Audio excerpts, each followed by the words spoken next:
The big diesel surveyed the shed. "Not bad," he said. "I've seen worse. At least you're all clean." The engines gaped. "It's not your fault," he went on, "but you're all out of date. Your controller should scrap you and get engines like me. A fill of oil, a touch on the starter, and I'm off, with no bother, no waiting. They have to fuss around you for hours before you're ready." At last, the engines found their voices. An inspector had to come and stop the noise. They held an indignation meeting early next morning round the turntable. "Disgraceful," rumbled Gordon. "Disgusting," said James. "Despicable," spluttered Henry. "To say such things to us," burst out Donald and Douglas. "It's to teach him a lesson we'd be wanting." But no one had any good ideas, and at last they all went off to work except for Duck and Stepney. "Never mind," said Duck. "We'll be sure to think of something." "We'll have to be quick then," warned Stepney. But their chance came sooner than expected. Diesel purred comfortably. He was being warmed up well before time. An inspector watched the fitter making adjustments. The wind tugged at the inspector's hat. The fitter replaced the air intake cover. "Okay, mate," he said. Diesel saw his coachers waiting at the platform. He rolled proudly towards them. "Look at me, Duck and Stepney," he purred. "Now I'll show you something." He advanced a few yards. Then suddenly he coughed, faltered, choked, and stopped. The inspector, meanwhile, had seen nothing of this. He was looking for his hat. "Can we help you at all?" asked Duck and Stepney sweetly.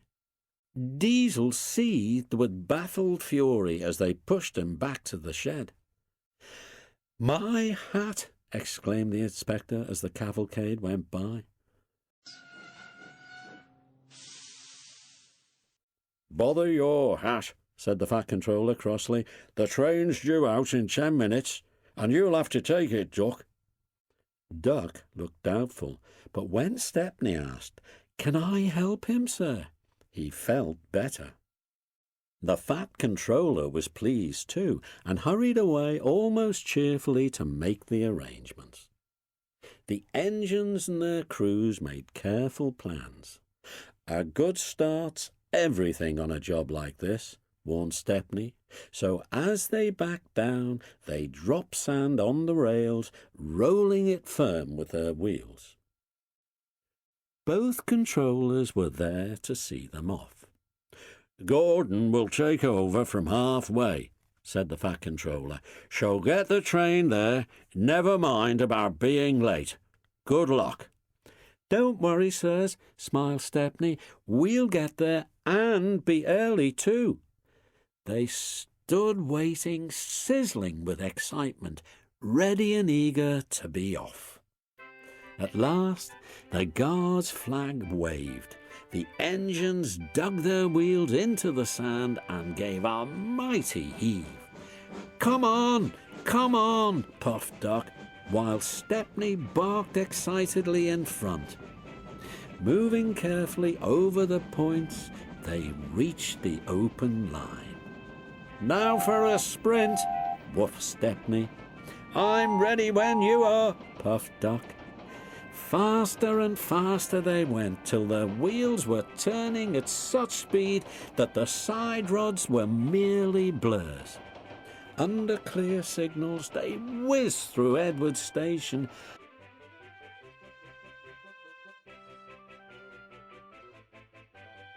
and charged at Gordon's Hill beyond.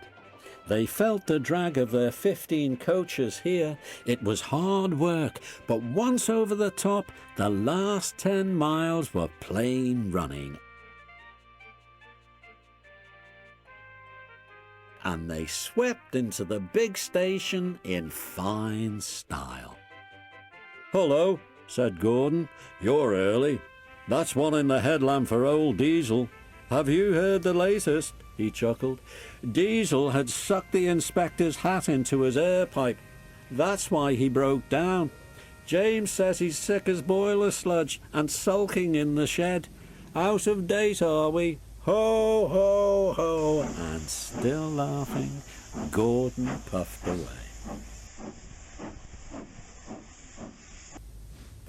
Everyone was sad the next day when Stepney had to go.